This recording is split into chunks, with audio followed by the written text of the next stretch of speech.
Salut, je vais vous montrer comment on importe un objet custom dans Trackmania depuis Blender. J'ai remarqué qu'il y avait quasiment rien sur internet là-dessus, donc on va faire ça. Euh, pour la même raison, parce qu'il y a quasiment rien, ce sera ma méthode, c'est pas forcément la plus efficace ou celle qu'il faut absolument faire. En tout cas, c'est une méthode qui fonctionne, donc je vais vous montrer comment faire ça. Et c'est pas un tuto Blender, donc je vais aller un peu vite sur les notions de 3D. Après, vous pouvez les chercher par vous-même, des tutos de Blender, ça y en a. Moi, je vais m'intéresser surtout à la partie importation dans Trackmania. Voilà. Et il n'y aura pas d'editing non plus parce que j'ai bien la flemme, donc on va faire ça à l'arrache. Voilà. Ce sera mieux que rien. Donc, la première chose à faire déjà, c'est d'aller sur le site du Nadeo Importer, donc il y a une documentation. C'est celle-là, là. Doc.trackmania, doc.maniaplanet, c'est l'ancien. Doc.trackmania, c'est pour Trackmania 2020. Et ici, vous avez la documentation, donc ça, je vous conseille de la lire. Donc, vous pouvez télécharger l'importeur ici. Et il va falloir venir le placer, c'est marqué, hein, donc je vais passer vite aussi, tout est marqué ici. Mais il va falloir venir le placer dans votre dossier Trackmania. Donc vous allez à l'endroit où vous avez votre exe Trackmania et vous allez juste mettre les fichiers qui sont dans le zip là-dedans. Donc en l'occurrence, il y a nadeo importer.exe et un autre fichier ici qui est important, nadeo importer material lib.txt. Alors, une fois que ça c'est pour installer l'importeur, c'est tout ce qu'il y a à faire. Euh, et maintenant, on va simplement créer notre modèle déjà dans Blender. Donc je vais ouvrir Blender. Alors moi j'ai une ancienne version parce que je suis habitué, mais si vous avez une nouvelle, c'est pas grave, ça marche pareil. Voilà. Donc on va faire quoi? On va faire une petite coupe pour, pour faire un obstacle, peu importe. Coupe de champion. Alors l'idée là, c'est de pas avoir trop de vertex. Le vertex, c'est les points. Il faut avoir pas trop de complexité sur les objets parce que vous êtes limité à 2 MO d'objets custom, comme vous le savez. Donc je vais limiter au maximum. Je vais peut-être en mettre un peu plus, on va être un peu généreux. Voilà, j'en mets 16, ça ira très bien. 18, allez, soyons fous, 18. Donc j'en mets 18. Allez, même 20 parce que c'est encore un peu bloqué. 22. Voilà, ça me plaît bien, 22. Voilà, j'en mets 22.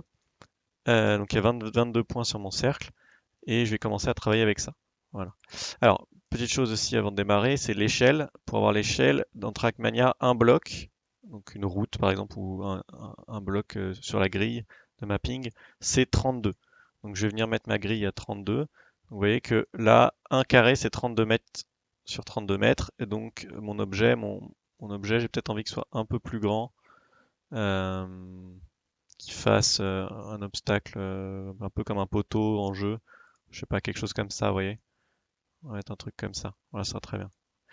Euh, voilà, donc là je vais faire une espèce de socle. On va le réduire et on va mettre. On va faire un truc comme ça. Hop, une espèce de. On va partir directement sur la coupe. C'est comment une coupe? C'est. Hop, on va faire un truc un peu rapide comme ça.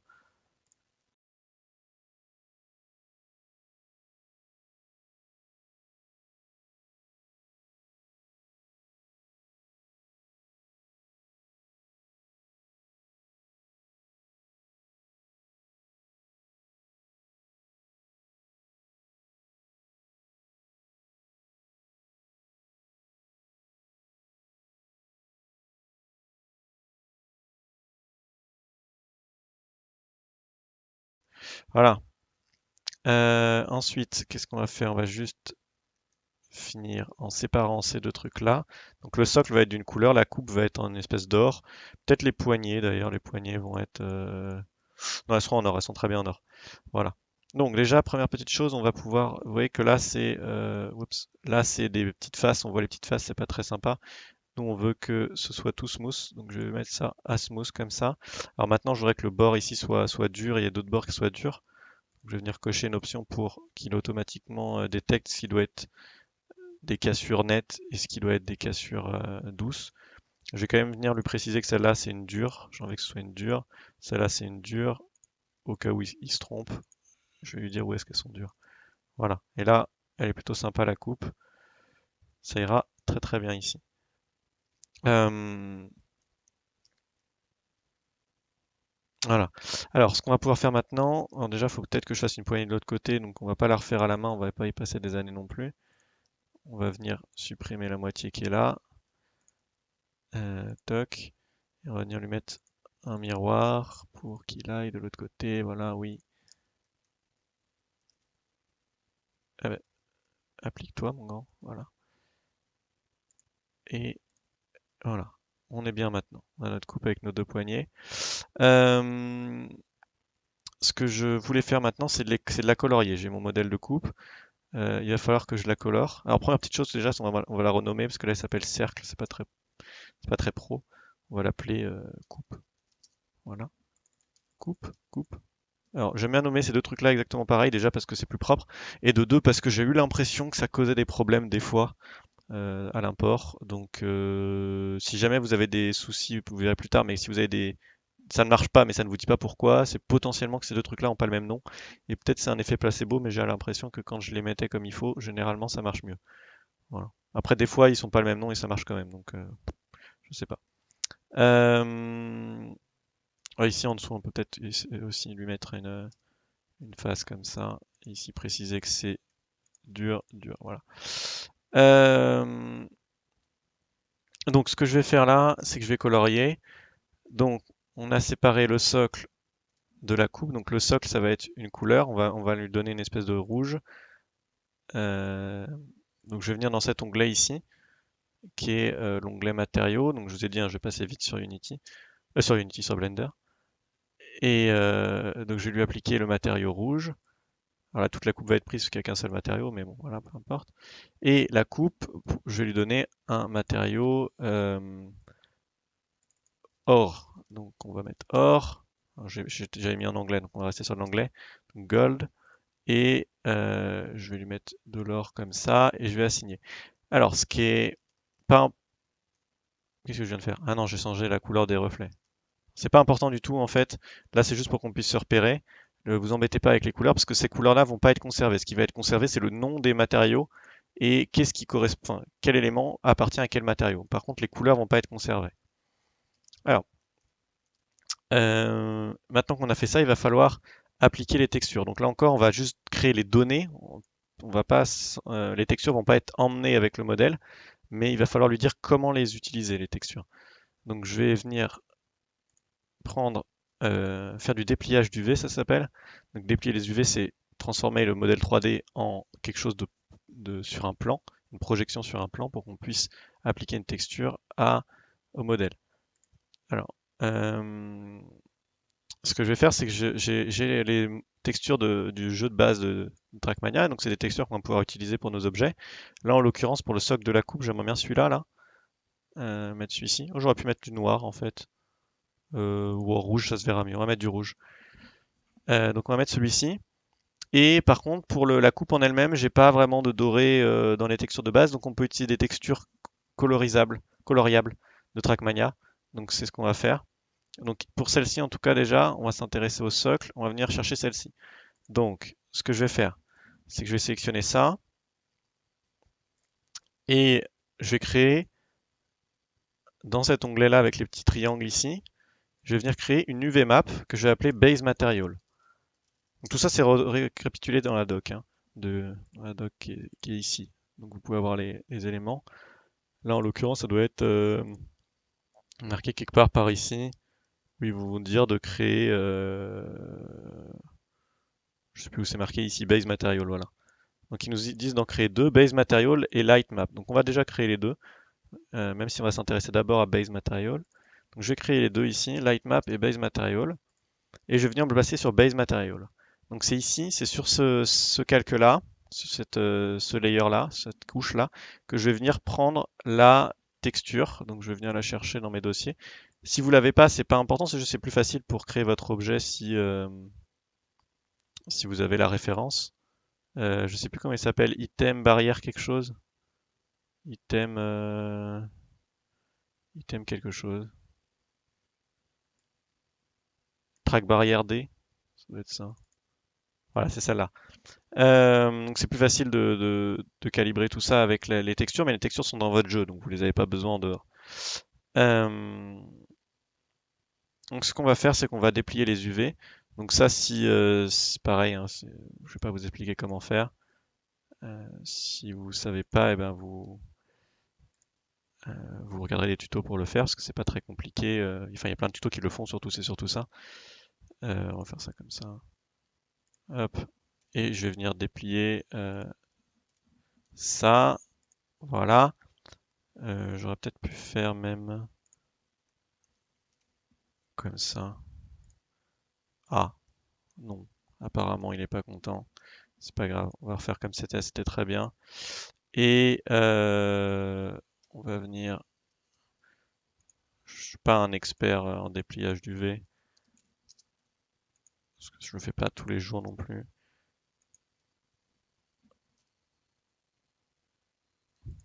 Voilà, on va venir faire ça comme ça et ça sera très bien. Voilà. Donc là, j'ai mon support ici qui est représenté ici. Donc je vais venir le mettre comme ça et je vais vous montrer ce qui se passe. Donc on peut se mettre comme ça pour voir le résultat. Pourquoi c'est très... Ah oui, c'est normal parce que je suis... Ok. Donc je vais venir zoomer ici. Alors on voit que c'est à l'envers déjà. Je vais le mettre à l'endroit. Euh, Et je vais venir avoir un truc.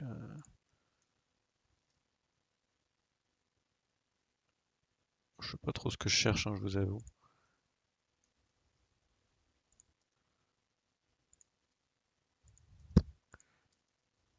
Je préfère quand c'était un peu plus large.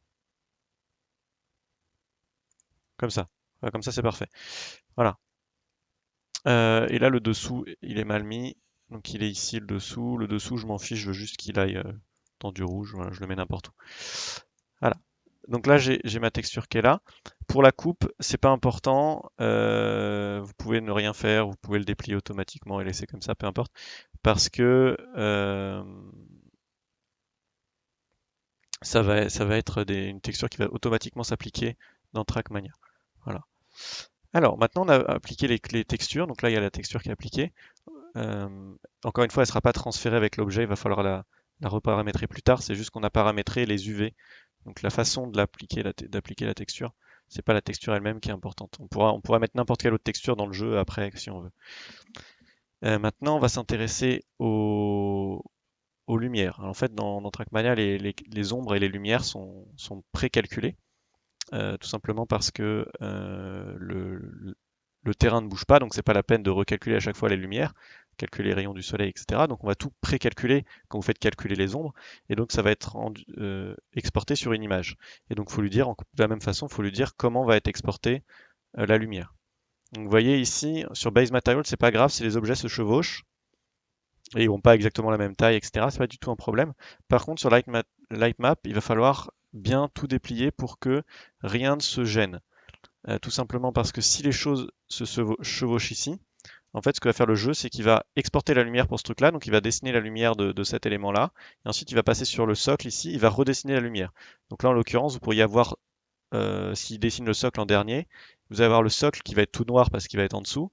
Donc vous allez avoir un truc tout noir ici, et le haut de votre coupe, puisque ça a l'air de représenter la coupe, le haut de votre coupe va avoir une espèce de grand trait noir dégueulasse parce que vous avez superposé les objets. Donc ici, il faut bien que les objets soient séparés. Je peux même les séparer un peu plus, je vais mettre une petite marge, voilà, pour qu'il y ait moins de chances qu'ils se superposent. Voilà, donc il faut juste que tous les éléments soient séparés. Donc là, je le fais automatiquement, comme ça c'est plus pratique. Si vous voulez mieux le faire, vous pouvez le faire à la main, comme j'ai fait pour le socle tout à l'heure. Voilà, et donc maintenant on a tout ce qu'il faut. On a le base material, le light map. Ici, on a deux matériaux red et gold. Et ici, on a mis les deux noms similaires, ici, comme ça. Voilà. On peut se remettre en forme en objet normal, voilà. Et donc je vais venir sélectionner ça et je vais venir faire exporter et je vais l'exporter en FBX. Je vais me mettre dans un dossier de travail, voilà, items, et je vais ici marquer coupe, voilà. Ici, moi, je viens toujours cocher ça sur Blender, c'est pour appliquer les échelles correctement, donc moi je le coche tout le temps. Et ici, Selected Object, c'est bien, si vous avez plusieurs objets dans votre projet, il faut juste exporter celui sur lequel vous êtes en train de travailler, celui qui est sélectionné. Donc moi je coche toujours ces deux trucs-là, et j'exporte. Voilà. Voilà, donc maintenant j'ai mon modèle. Ce qu'il va falloir maintenant, c'est le convertir en un objet Trackmania. enfin un objet utilisable dans Trackmania. Alors, pour ça, il va falloir venir créer, donc on va venir ouvrir un nouvel Explorer, et on va venir dans le dossier documents. Ici, vous avez un dossier Trackmania, et c'est là où vous avez par exemple vos maps, vos vidéos, les replays, etc. Notamment les objets custom du theme.exchange, on vient les mettre ici. Okay. Nous, on va venir créer un dossier work, donc travail en anglais, et dedans, on va recréer un dossier items. De la même façon qu'on avait items ici, ça va être la même hiérarchie, c'est juste qu'on va le créer dans un dossier work. Donc là, items, et c'est là où vous allez avoir euh, vos objets de travail. C'est là où vous allez pouvoir créer, vous allez mettre les objets que vous avez créés. Donc là, en l'occurrence, j'ai pas encore la fenêtre, donc il faut que j'aille chercher là où j'ai exporté ma coupe. Euh, hop, où est ma coupe? Elle est là. Donc j'ai créé ma coupe.fbx ici. Et je vais venir la mettre dans ce dossier-là. Je peux la mettre peut-être, non, je vais la laisser ici à l'origine. Vous pouvez la mettre dans des dossiers si vous voulez qu'elle se crée dans des dossiers. Et avec cette coupe, il va falloir créer deux fichiers. Ça va être récapitulé sur le document ici. Donc le mesh param et le item. Le mesh param et le item. Donc on va venir dans la doc, on va venir copier-coller ce qu'ils nous disent. Donc il faut créer un fichier déjà qui s'appelle comme ça. Donc on va créer ça. Donc on va faire un nouveau fichier, vous créez un nouveau fichier TXT, donc texte, juste vous effacez tout et vous mettez ce qu'ils vous ont donné. Donc item name, on va le changer, on va mettre coupe. Il faut que ça corresponde ici. Voilà. Oui, je veux modifier l'extension. Et il y a un autre fichier à créer qui est le item ici. Donc je vais venir également, voilà, créer nouveau TXT, on va effacer tout, on va mettre ça et on va marquer coupe. Il faut aussi que ce soit le même nom. Voilà. Oui. Donc j'ai mes deux fichiers. Oula, j'ai deux points qui traînent, voilà. Voilà. Donc coupe.fbx, coupe.item.xml, coupe.meshparam.xml. Maintenant, il va falloir créer ces deux fichiers. Donc je vais déjà ouvrir le meshparam.xml. Vous l'ouvrez avec absolument n'importe quoi du moment que ça ouvre des fichiers texte. Et on va venir sur la page de la documentation et on va juste copier-coller ce qu'il nous donne comme exemple. Donc on va copier-coller ça. Ok. Alors, qu'est-ce qui est important ici? Donc ça, vous touchez pas, vous touchez pas, vous touchez pas. Ici, l'échelle, si vous voulez changer l'échelle de votre objet, multiplié par 2, divisé par 2, n'importe, vous pouvez changer ici. Ici, c'est le nom de l'objet du point FBX. Donc moi, je pourrais marquer coupe ici. Moi, personnellement, je l'enlève juste et par défaut, ça prend le même nom que ce qu'il y avait. Voilà. Donc on va juste faire ça. Et ici, vous avez une liste de matériaux. Donc materials, et vous avez les matériaux ici. Nous, on avait deux matériaux qui s'appelaient Red et Gold. Et ben on va venir tout simplement les mettre ici. Red et Gold. Voilà. Ensuite, link, ça va être le lien avec le matériau en jeu. Alors ça, pour savoir comment on va devoir nommer les matériaux en jeu, enfin comment s'appellent les matériaux en jeu, on va revenir sur le dossier de Trackmania où on avait mis le nadeo importer.exe. Et là-dedans, vous avez un TXT, je vous ai dit, qui était important, c'est nadeo importer material lib. Donc on va venir ouvrir ça, et là vous avez la liste de tous les matériaux qui vont être disponibles. C'est quasiment tous les matériaux qu'il y a en jeu, mais pas tous, il en manque quelques-uns. Et vous allez pouvoir utiliser tout cela. Nous on veut le item.quelque chose, donc je vais juste faire une petite recherche. Ah, comment il s'appelait? C'est pas ça, barrière quelque chose? Attendez, on va le chercher à la main parce qu'il doit y avoir une subtilité. Donc là, il faut trouver à peu près. Donc vous pouvez chercher par rapport aux textures en jeu. Vous voyez que moi, ça s'appelle item track barrière. Donc ça va être quelque chose dans le genre. C'est pas forcément exactement la même chose, mais c'est quelque chose similaire. Donc il faut chercher un petit peu. Toc toc toc. Item barrière. Moi, je veux le défaut, je crois. Je suis là. On va essayer celui-là. Donc vous copiez-collez ce nom-là, là, et vous le mettez dans le link. Voilà, c'est le lien avec le matériau en jeu. Et tout ça, alors la couleur, il n'y a pas de couleur puisque je ne sais pas si c'est marqué quelque part ici.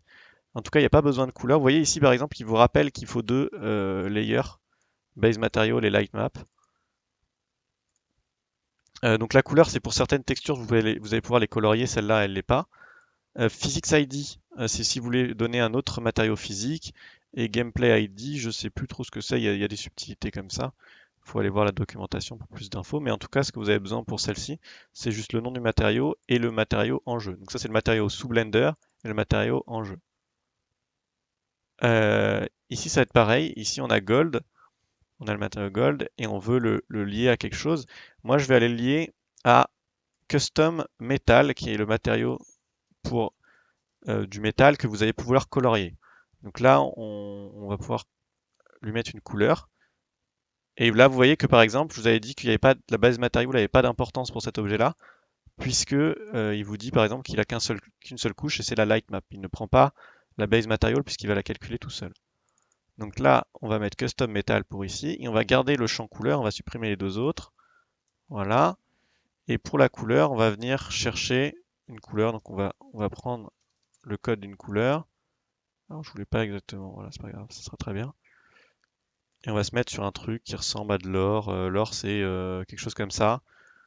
Voilà, on va prendre ça. Il faut prendre le code euh, hexadécimal. Donc R, G et B. Voilà, en hexadécimal. Et on va venir, où est-ce qu'il fallait que j'aille? Ici. Et on va venir le copier ici. Voilà.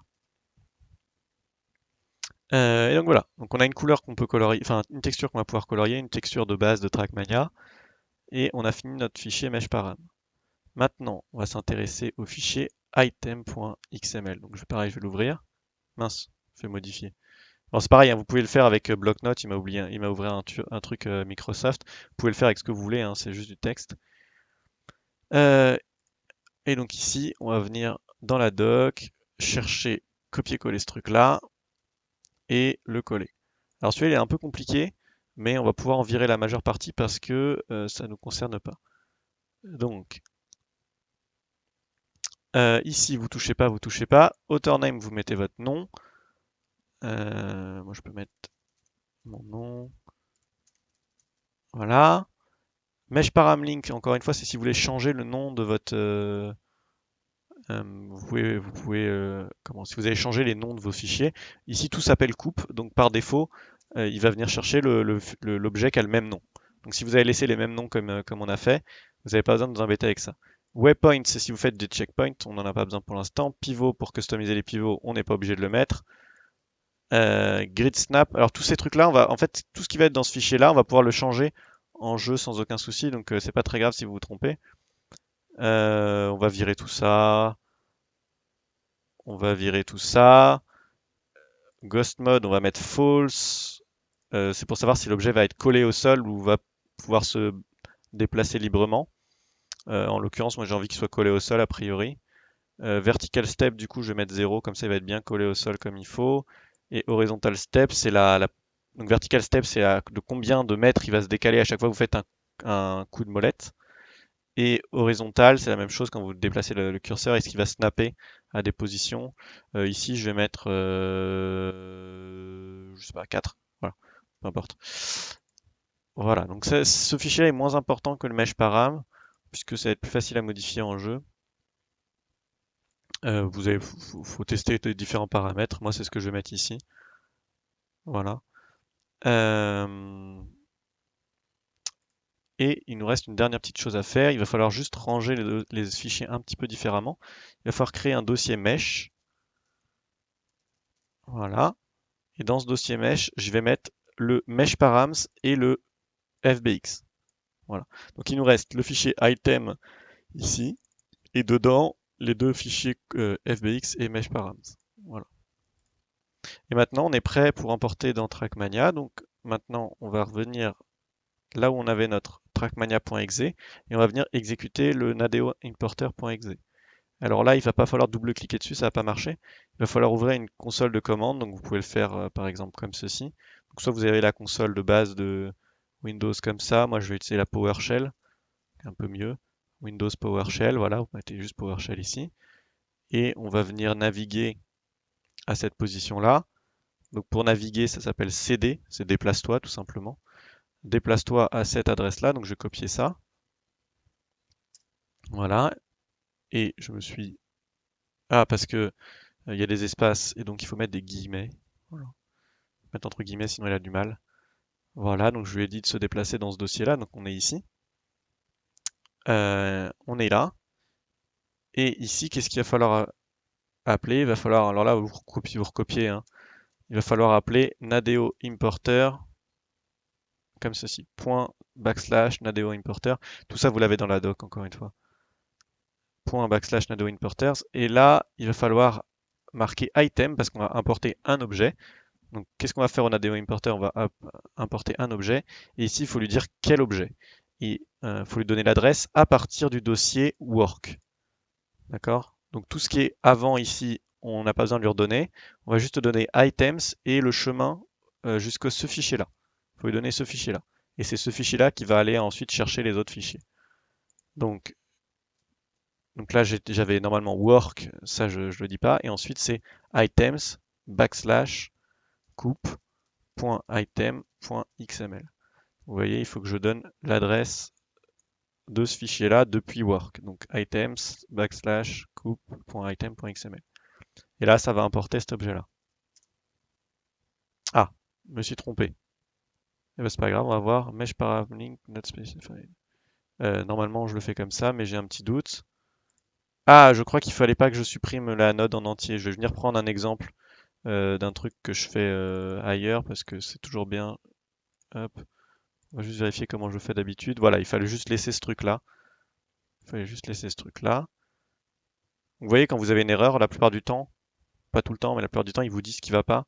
Donc, vous pouvez après aller modifier ce qui va pas. Donc là, en l'occurrence, hop, il fallait laisser ce truc-là, j'avais oublié. Comme ça. Donc, moi, je le laisse vide. Euh, Sinon, je vous avais dit, hein, c'est pour spécifier le nom du fichier. Et quand on le laisse vide, ça va garder, ça va chercher les fichiers qui ont le même nom. C'est plus pratique comme ça, je trouve. Comme ça, on peut faire des copier-coller en plus entre les fichiers. Vous pouvez juste copier-coller ce fichier-là, vous pouvez le copier-coller, il va marcher pour tous les objets parce que vous voyez qu'il n'y a rien qui dit que c'est spécifiquement la coupe. Donc je recommence. Ça marche pas des masses, hein. Attendez. Voilà. Je sais pas pourquoi ça marchait pas, c'était ma fenêtre qui était désactivée. Donc là, j'ai bien effectué ma petite ligne. Donc Nadeo importer items backslash coupe.item.xml. Et là, il nous dit que il a créé l'objet dans le dossier items coupe.item.gbx. Donc il a converti en objet Trackmania. Donc on peut aller vérifier ça. On va juste aller dans le dossier Trackmania, donc le dossier où vous mettez vos maps, etc. Et on va aller dans le dossier items, donc cette fois juste items. Et on va vérifier qu'on a bien un dossier coupe, un fichier coupe qui doit être quelque part. Voilà. Et là, ça va créer coupe.item.gbx. Alors, je vais juste lancer Trackmania pour qu'on puisse voir en jeu ce que ça donne. Ok, donc nous voilà dans le map editor. Dans Trackmania, on va juste mettre des petites routes, voilà, comme ça. On peut mettre un petit départ, une petite arrivée. Voilà.